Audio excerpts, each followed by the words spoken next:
breaking news this morning that Rupert Murdoch is to step back from the global media empire that he built over 7 decades. At 92, he'll transition to a new role of Chairman Emeritus at News and Fox Corp. We have our reporters covering the story from New York and Sydney this morning. First, let's go to Annalise Nielsen. She's in New York for us. Annalise, this is major news right across the globe.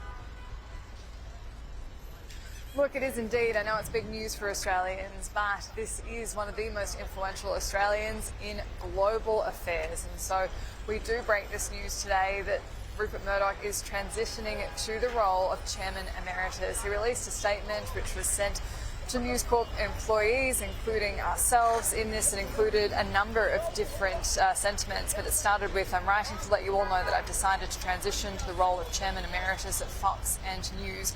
For my entire professional life, I've been engaged daily with news and ideas, and that will not change. But the time is right for me to take on different roles, knowing that we have truly talented teams and a passionate, principled leader in Lachlan, who will become sole chairman of both companies.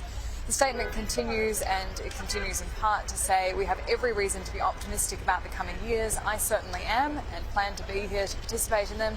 But the battle for the freedom of speech and ultimately the freedom of thought has never been more intense.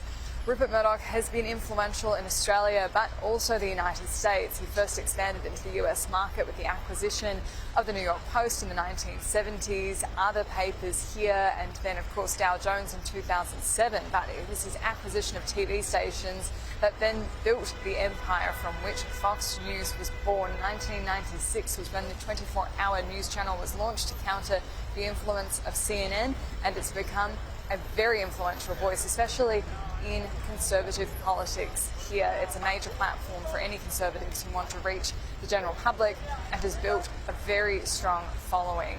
What we will see, of course, is that expansion into digital, which has grown with the company.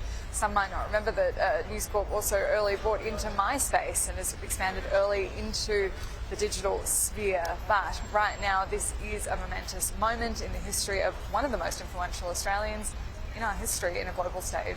Yet, no doubt, and probably Australia's greatest ever businessman. Annalise Nielsen, live from New York, thank you. Let's bring in Ed Boyd now in Sydney. Ed, Rupert's oldest son, Lachlan, has a long history with News Corp and Fox. He will officially become the leader of both at an annual general meeting that'll be held in November.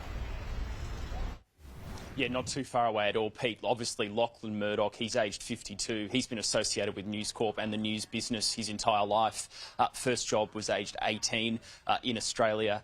And then he moved on to being in his mid-20s. He was already running a couple of newspapers in Australia. By the time he was in his 30s, he was very senior at News Corp within Fox News, the big TV broadcaster in the United States. But some of his recent achievements have been the recent purchase of the American streaming platform Tubi back in 2020 for about $440 million US, and it was recently valued at around the $3 billion mark US just a few months ago. Lachlan was also very instrumental in brokering the deal to sell the 20th Century Fox business to Disney back in 2019. And that deal netted News Corp billions of dollars in US dollars. Also, Lachlan Murdoch is obviously incredibly experienced and he's taking over just in mid-November, so it's not very far away at all, Pete. Ed Boyd with the latest from Sydney. Annalise and Ed, thank you.